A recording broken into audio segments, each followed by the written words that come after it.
Halo semuanya, selamat datang lagi di channel saya, Keva Sevander. Di video kali ini adalah video lanjutan dari part pertama di mana saya untuk pertama kalinya mau cobain saham dengan melalui sistem pembelian EIPO, alias saya beli saham perdana. Nah, di video itu saya membeli saham MTEL sebagai saham pertama saya yang saya beli lewat EIPO. Dan di situ saya memesan sebanyak 500 lot saham MTEL di harga 975. Dan seperti yang teman-teman ketahui, setelah masa book building, maka kita akan masuk ke masa offering atau masa penawaran umum. Nah, di masa penawaran umum, maka harga IPO suatu saham itu sifatnya sudah final. Nah, sebagai contoh kita lihat saham Mitratel atau MTEL. Nah, harga penawaran IPO-nya itu sudah diketok di final di harga 800 per lembar sahamnya.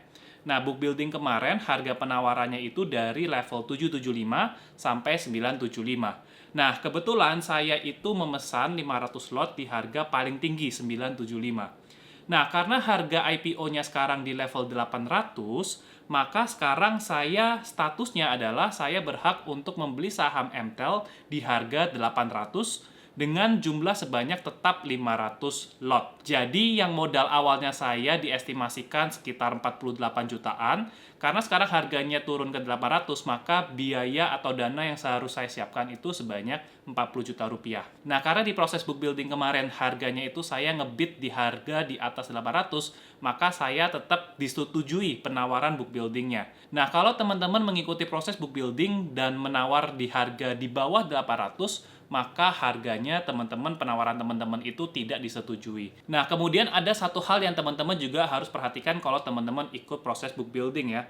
Ketika teman-teman masuk ke rincian di sini, ya teman-teman harus konfirmasi ulang sekali lagi. Apakah teman-teman mau benar-benar mensubmit orderan teman-teman atau tidak. Ya, jadi di sini saya sudah mensubmit konfirmasi saya untuk mengikuti proses IPO ini. Jadi jangan sampai teman-teman tidak mengkonfirmasi, nanti teman-teman takutnya jadi nggak dapat penjatahan saham kalian. Nah, di sini saya juga mau kasih lihat ya status pemesanannya itu jadi seperti ini teman-teman ya. Ini summary-nya.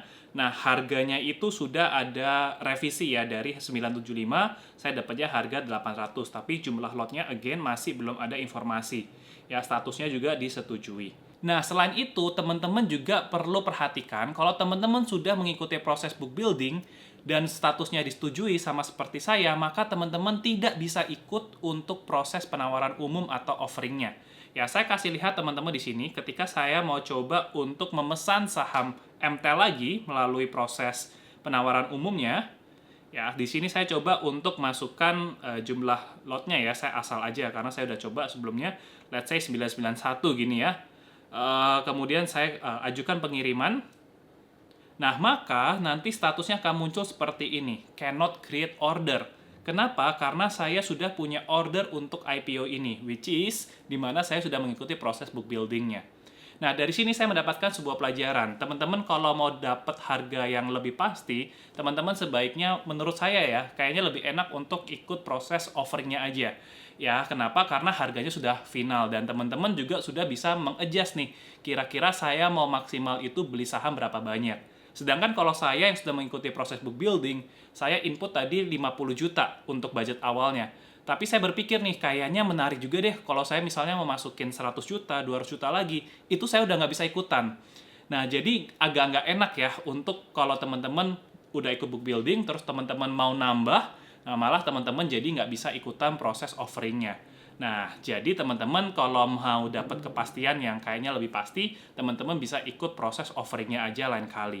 Nah, karena di video ini saya juga belum bisa nyontohin bagaimana proses offering di saham MTEL ini, maka nanti saya akan coba buatkan satu video lagi untuk saya mengikuti proses offering ya di saham yang baru akan IPO.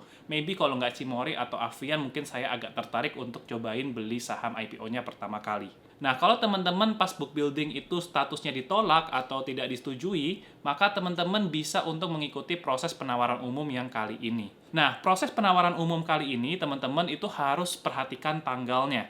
Untuk saham MTEL ini, proses penawaran umumnya itu 3 hari, tapi di tanggal 18 ini, teman-teman harus perhatikan jamnya. Jam pemesanan terakhir itu jam 10 pagi, ya. Jadi kalau setelah itu, teman-teman udah nggak bisa ikutan. Nah, honestly, sejujurnya saya juga nggak terlalu paham tentang proses atau tentang skenario bagaimana sih penjatahan-penjatahan itu dilakukan. Jadi saat ini saya terima pasrah-pasrah aja ya. Nanti kita lihat nanti saya itu akan mendapatkan jatahnya berapa banyak. Nah, jadi status saya yang saat ini itu 500 slot ini itu masih statusnya adalah saya belum tentu dapat 500-500-nya. Ya, bisa aja dapat 500 full atau bisa saja kurang. Tergantung nanti proses penjatahan di tanggal 18 dan di tanggal 19 itu akan didistribusikan saham-sahamnya ke portofolio kita. Dan nanti tanggal 22 setelah didistribusikan itu kita sudah bisa memperdagangkan saham MTEL. Tentu aja nanti teman-teman saya juga udah kebayang ya, nanti di akhir ketika saya udah nyobain semuanya saya akan bikin summary.